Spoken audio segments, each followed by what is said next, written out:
Hello, dear students. Hope you are doing well today. It's our lecture number 4, and in today's lecture, we are going to learn about lists in Python. But let me tell you first that if you have any kind of confusion or any kind of doubt in my previous lectures, then you can connect me on my email ID. You simply drop your email or your issue. I will try to clarify it. So let me start with introduction to Python lists. So how we define a list? A list is a collection which is ordered and changeable. Now let me first explain it what I have used the word collection. What does collection mean? Collection is a data structure that can hold multiple values in a single variable. What does it mean? It means that if a variable is able to take more than one values, then we call it as collection. And then a list is a collection. That means a list can hold more than one value of different data types, which is ordered. Ordered here means that each element in the list is at a particular index and changeable. What does it mean changeable? That means we can change the items in a list. I will show you practically this one by one. Let me give you another definition of lists here. Lists are containers that store data of any data type. What I am trying to say is that lists are just containers. That means they hold values of any data type. It doesn't matter whether it is an integer, it is a float, it is a string, it is a boolean, of any data type they can store. And list allows duplicate members, and lists are written with square brackets. Let me show you all of this with an example. I will open my VS Code. I will first zoom this. I hope it is visible now. I will first create my file. I will name this as lists.py. Py stands here for extension. I hope you remember that.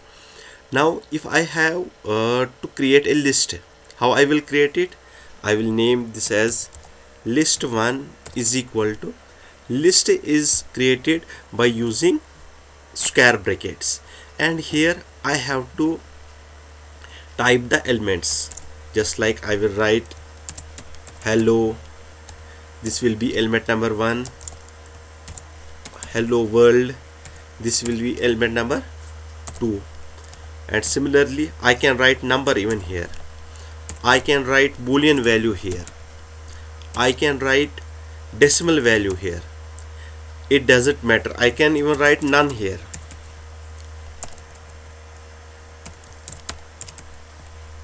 So this is our list. Let me print this. I will show you.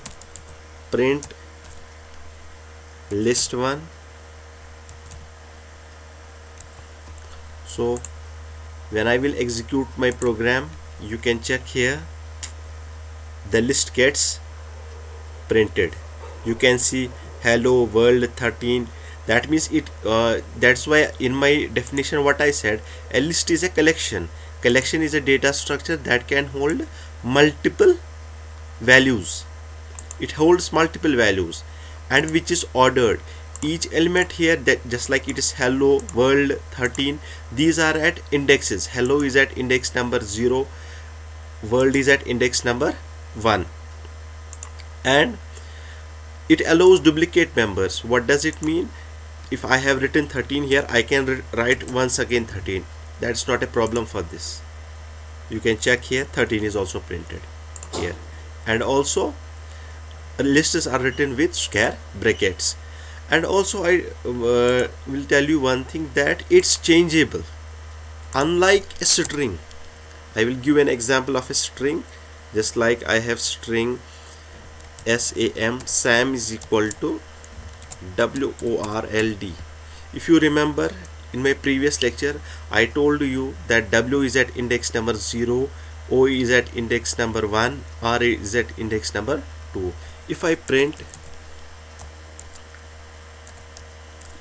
here Sam of 0, you will see that W is printed here. Now what if I want to change this? Sam of 0 is equal to just like I will write Y. You will see here, you can check it throws us an error. Why? Because a string is immutable. You cannot change the contents of a string. But unlike a string, a list is mutable. What does that mean? That means we can change the contents of a list. I will show you here how I can change by an example. Just like list of 0 at index 0, hello is written here. If I execute this program, you will see hello is printed here. Now if I write list of 1 at index number 0, change it to welcome. Now I will execute my program, and here you can see the index the element at index number 0 has changed it from hello to welcome. That's why I am saying that list is changeable, list is mutable, whereas string it is immutable. Then after, how we create a list, I have shown you how we can create a list. You have to use square brackets for creating a list, and also you can check the type of a list. If I write here print type of list 1, you can see here it will show us class lists. What it belongs to class list. Unlike this, if I have written here a string, I will write Sam is equal to hello. If I print the type of that, it is the type of Sam is string. It will show here it will show here str. You can check Sam is a string, while as list 1 is a list. So this was about list, how we create a list in our program. Now moving on to the next slide, we can also create a list using the list constructor. I will show you how we can create this. Let me comment out this whole thing. I will name it as list2 is equal to list. List is a constructor. Inside this we have to write our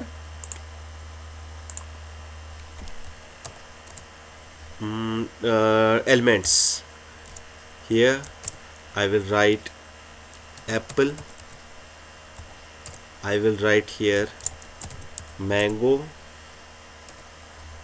here the third element is banana, and by this constructor I can also create a list. If I print this list2, you can see here a list is also created. Even though I have not used square brackets, but using a list constructor you can also create a list. Even if you want to check the type of this, I will type here print type of list2, and it will be of what type? It will be of type list. You can check it here, it's of class list. So this was creating a list using the list constructor. Now as I have told you that just like in strings we were accessing the characters of a string using the indices. Similarly, you can access the elements of a list using the index. If I write here just like this is my, I will comment out this. I will use this list one for my examples. I will type print list one of 0. At 0 index, what is here? Hello. That means hello will get printed here. You can check. Now if I want to print none, at what index it is? It's 0, it's 1, it's 2, it's 3, it's 4, and it's at index 5. I will write here 5. You can check here. None is now printed. Now if I want this to be printed, it's at index number 4. That is why I have used it, that list is ordered in the sense each element is present at a specified index. So 13.5 gets printed here. And also I have told you earlier that lists can store data items of any data type. Whether here you can check it's a string, it's an integer, it's a boolean, it's a float, it's a non type, non data type, it's an integer. It can store data of any data type. There is no restriction in that. Even if you want, if I write here hello again, it's not an issue here. You can in a list there can be present duplicate items also. Now if I execute my program, you can check it here, 13.5 is printed. And if I wholly and solely want to print the list, I will execute this and the whole list is getting displayed here.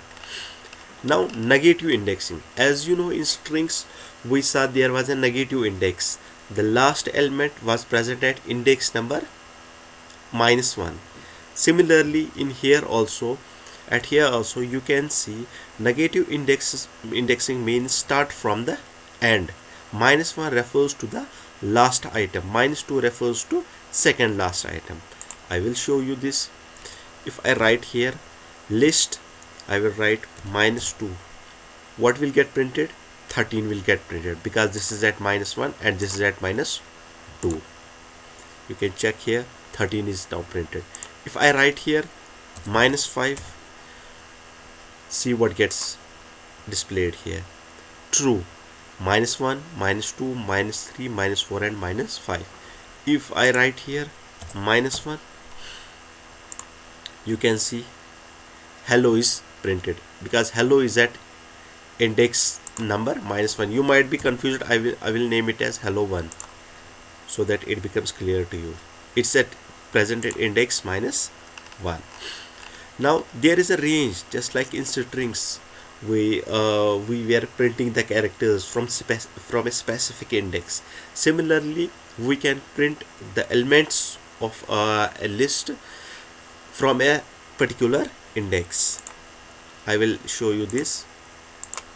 Let us suppose I want it should be printed world, and I will print right here print from 1 to, I will say, 5. So world is at index 1, 13, 2, 3, 4, 5. So this will get printed here, world up to 13.5 because this is index number 1. Similarly, if I write 2 to 5, you can check it's getting printed here. Now we can also do one thing. If I don't write anything, just like I did in strings last time, if I write only 2, then all the elements after index 2 will get printed. I will print it here up to hello 1. All the things got printed here. So this was about. And similarly, if you want all the things to be printed but up to index number, I will say 4. So 0, 1, 2, 3 and 4 up to 13.5 they will be printed here. No, sorry, 4. Why it is I was saying 4, but why? Because you have to remember this. If I am saying 4, you have to minus it 1, it will go up to index number 3. This is uh, 0, 1, 2 and 3. That's why 13.5 was not printed here, because it is at index number 4.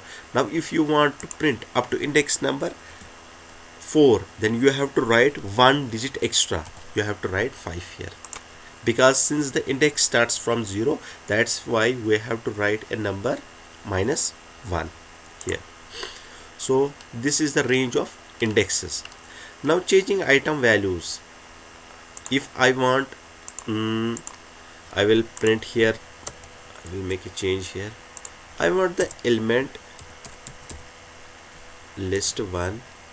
I want the element at index number, suppose 0, 1, 2. I want it to be replaced by, let us suppose I will replace it by 899. What will get, what it will do here? It will replace the element at index number 2 with 899. You can see here 13 is getting replaced by 899. This I also discussed it earlier when I said that lists are changeable. Now coming to another topic, now coming to functions. We will come now on to functions of a list. Using the len function, we can determine the number of items in a list. Let us suppose I want to print the length of how many elements are present here. 1, 2, 3, 4, 5, 6, 7, 8. If I write here len of list 1, you can see 8 is printed here. Now if I add one more element here, I will say 854. Now what will get printed here? 9 will be printed here, because the total elements in the list are now 9. Similarly, we have another function that is known as append. What does append do? Just like I was adding the elements manually here, one by one. For example, I want to add Suresh here at the end of the list. Then what I will use, I will tell you, I will use the function append. What append does, it adds the element but at the end of a list. List1 dot append, I will write here append, I will write Suresh. You can check here, Suresh is added, but it is added at the end of a list. You should remember, when you are using the append function, what append function does, it adds the element but at the end of a list. You should note it down where append is used. Similarly, if you want to insert an element at a particular index, then we have to use the function that is known as insert. Now suppose here at index number, I will say 0, 1, 2. I want to insert at index number 2 apple. Using the append, if I use append, it will add the element at the end. Now if I want to insert the element at a particular index, what I will use here, list1 dot insert. I will use the index where you want to insert at index number 2. And what is the name? I will say apple. You can check here, apple is added at index number 2. It's not only a string, you can add number also here. I will write here 865. Instead of apple, now 865 is added here. So this was about the insert function. Now we can also use extend. What extend does, it basically adds another list to an existing list. Suppose I have two lists here. This is my list 1. I will first comment this out. This is my list 1. and I also have list. I will create another list, list 2. And here what I have home, I have Python,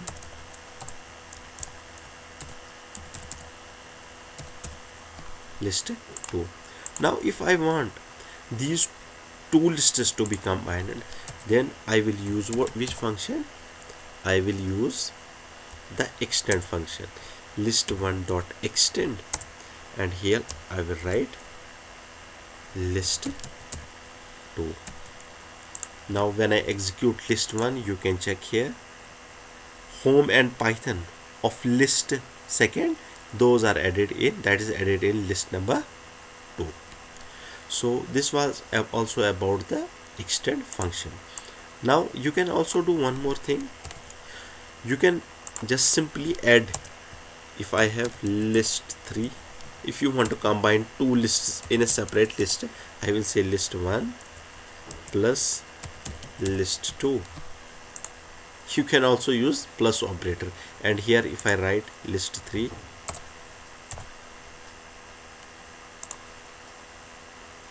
you can check here, it gives us the same result. But what is the difference? In our previous example, using the extend keyword, the list 2 was added in list 1, but here we have created another list that is known as list 3, and it combines these two lists. Now if you want to remove or delete elements of a list, then you will use the remove function. It's as easy as that. I will close this. Now if I want, I have list 1, I will also comment this down. I will bring it down first so that you can understand better. Now if I want to remove say none here, what I have to do, I will use the remove function, list 1 dot remove. What it is in remove, I have to type the I will remove none, N-O-N-E. Yeah, or simply if I write here none, you can check none is not present here. So if you want to remove an element from a list, then using the remove function, you have to type the name of the element, and the element will be removed from the list. Now suppose you want to remove hello 1, or if you want to remove 854, I will simply type remove 854. So 854 is removed from the list. Now there is, if you want to empty the list, then which function will we use? List1 dot clear. What it does, it clears the whole list. You can see the list is now empty. This was using the clear function. Now if you want to remove an element at a particular index, then we use the pop function. Suppose I want an element that is at index number 0, 1, 2, 3 to be removed. I will, instead of remove function, what I will use pop function. So you should remember, in pop you have to give the index of the element, whereas in remove, function remove, you have to type the name of the element.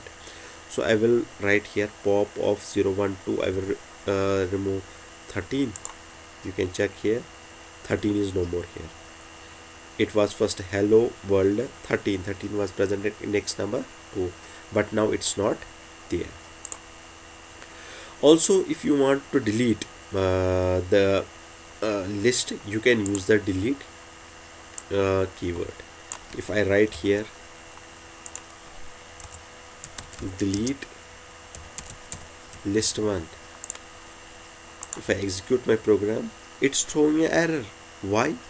Because when I was using the function list.clear, it cleared the whole list, but the list was still there, it was empty. Del what it does, it completely removes the list, just like it is no more there. So this was using the delete function, how you can remove or delete a list. Now there is another function, that is sorting function. We can use the sort function to sort a list. I will first create a new type of list. I will write only numbers now here. I will write 15, 90, 1. I will write comma 58, comma 2, comma 9, comma 15. Now if I want the elements in a list to be sorted, then what I will use, I will write here list1 dot sort. This sort function will sort the elements in a list. You can check here, it comes in ascending order.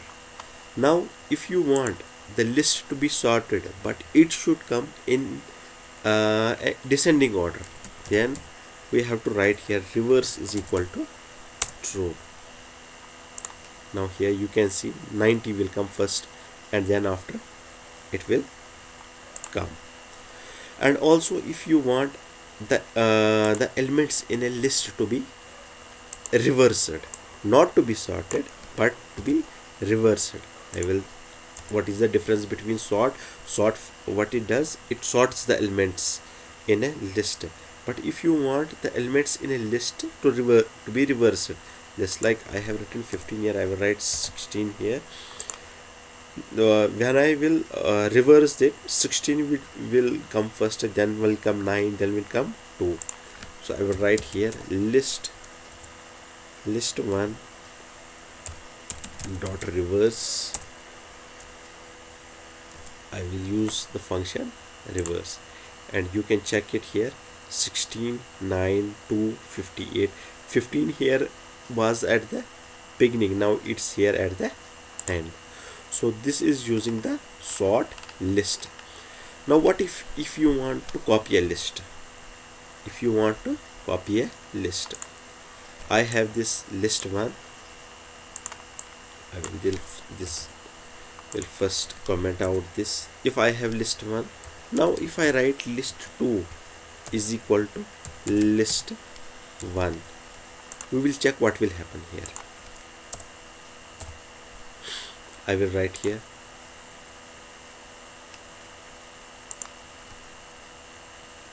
list1 and this is list2.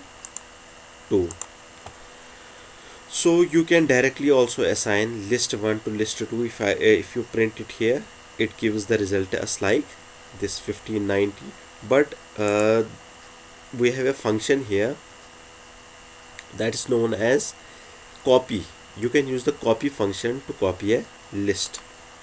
It also works like this, list1 dot, I will write here dot copy. If I will print it here, you can see it works the same, list1 dot copy, and it copies the whole list 1 into list 2. And similarly we can also use the list function to copy a list. I will show you how it works. I will write here list2 is equal to list,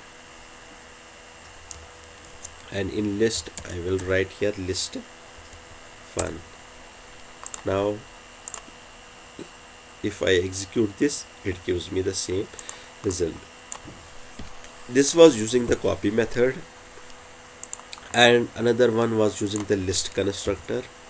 Now there is one more way. I will write here list2 is equal to list1. I will write colon. What does it mean? It means copy the list from list number 0 to up to the last index. This will also work. So this was about copying a list. Now using the slice operator. So this was all about all the functionalities that we have seen in our program using the list using the list data type. I showed you all the things one by one. You can check it here. First of all, we discussed about what is a list. Here I told you that a list is a collection which is ordered and changeable. A collection, what does collection mean? Collection means that it's a data structure that can hold multiple values that we saw in our example. And lists are our containers that can store data of any types. It can have duplicate numbers, and it's written in square brackets. Then we created a list, and using the type operator I showed you the type of a list that came as list. We can also create a list using the list constructor. I also showed you how to access the elements of a list using the indexes, and we also worked on negative indexing, and then also giving range, and then changing the item value. This also we have seen. And then using the list of functions. First was the length function that gave us the length of the list. Another one was the adding items using the append function, which adds element at the end of a list. And if you want to insert at a particular position at a particular index, then we use the insert function. And similarly, to append elements from another list, we use the extend function here. And in order to remove the elements, we use the remove function, we use the clear function, we use the pop function, and also the delete keyword. And to sort the list, we use the sort function and also the reverse sort. And here also, while copying a list, you can use the copy function, or you can use the list constructor, or you can use the slice operator. So this was all about list. And in our lecture number 5, we are going to learn about tuples. We will see the difference between lists and a tuple. Now first of all, let me tell you one thing, that this is a practical thing. In Python, if you want to learn anything, you have to do as much as practicals. Only by looking at the videos or watching at the videos, you can't learn anything unless and until you do practicals. Now let us create a program. I will create a program. What it will do, program first, I will name it as program first. At the end of my lecture, I will at least or make 2 to 3 programs, so that you will have a better understanding of how a program is working and how to write a program. Now if I want, I am writing here a program to calculate square of a number.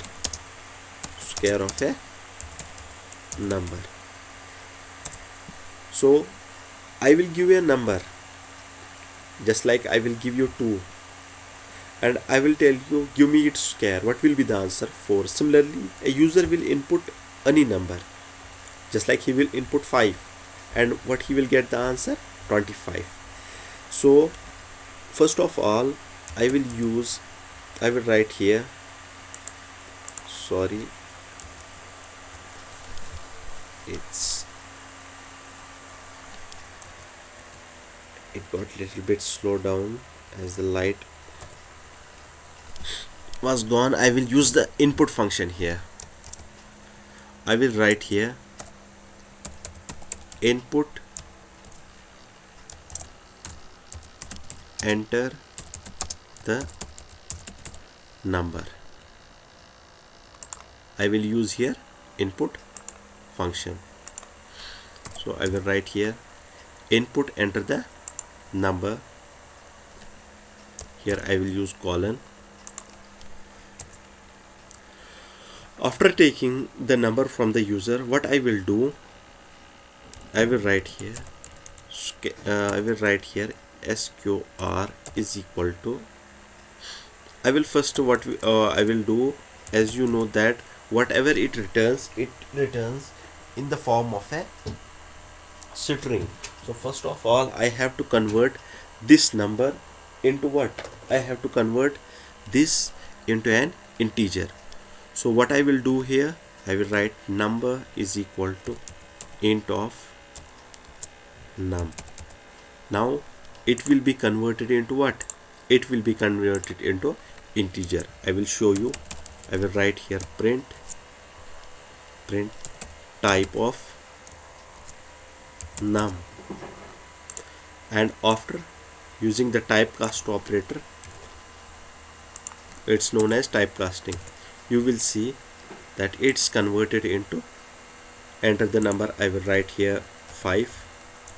You can see it was first in string, and then using the int keyword, it got converted into integer. Now I can now perform an integer operation here. So what I will write here, I will write sqr is equal to num into num, and then I will write here print square of number. I have to write this in double quotes. Square of number is equal to, I will write here sqr. Now if I execute my program, you can check here. If I write 5, it gives me 25. If I execute this program once again, if I write here 9, what it gives me the answer? It gives me 81. Now if you want the same thing, but this time I want to calculate the cube of a number, so I will write another program here. I will comment this. I will write here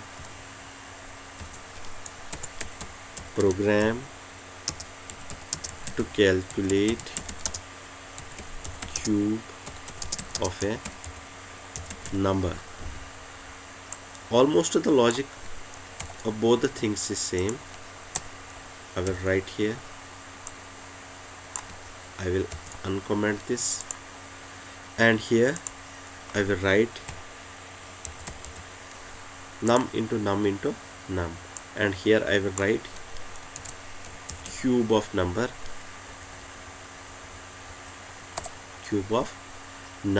is equal to, I will write here number. If I write here 5, it gives me the answer 125. Similarly, if I write here 7 on executing this program, wait, value literal, wait, was not working, sorry, I entered a wrong number. I will write here 5, I will write here 7, and the cube of number is equal to 343. So if you remember, we will make another program. The program will be, if you remember, we have a formula, twice length plus breadth into height. If I have a formula like this, twice length plus breadth into height, how you will write this formula for a program? You can't write directly twice length plus breadth into height in a computer. So let us make a program. I will make a program on this that will accept length, breadth and height from a user, and then it will calculate the perimeter. But the main thing that I want to show you here is how a formula is written in a program. Just like in mathematics, we have written 2, then bracket start L plus B into H. In that fashion, you cannot write in a program. So I will write here L is equal to input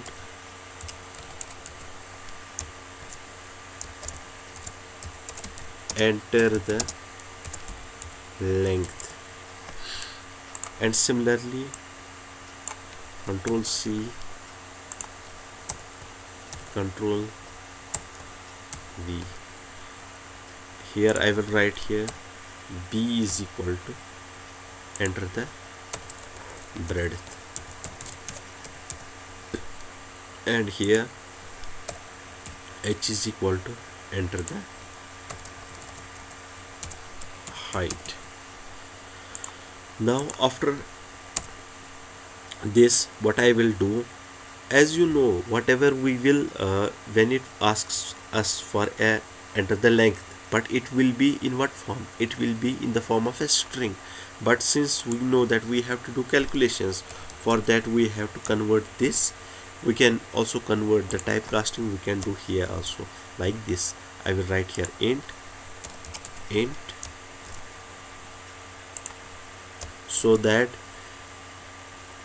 the number entered using the input function will be converted into integer. Now I will write here result is equal to, I have to write down the formula. I can't write like this 2 into L plus B and then I will write H. It's wrong. So what I have to do, I have to tell my system that you have my program that 2 instead as it's understood in mathematics that we have to multiply 2 whatever is in the bracket, but in computer we have to tell it. So I will write here asterisk, then after H, same is the case here. So what it will do, you should remember that while evaluating an expression, whatever is in the parenthesis, it gets evaluated first and then asterisk and then divide. So I will write here print result is equal to, I will write here result. Now if I run my program, it asks me the length, I give it 10, it asks me 20 and I will give it 10. So you can see the result is 600.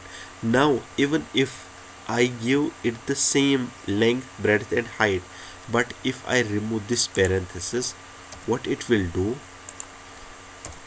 it will first multiply the length with 2 and breadth with height, and then it will do the addition. I will show you. I will give it 10, 20 and 10, and you can see the answer is 220. It's wrong answer. Why? Because first we have to calculate the length and breadth, and whatever is important you have to write this in parenthesis, then only it will give you the correct result. I hope you understood these 3 programs very well.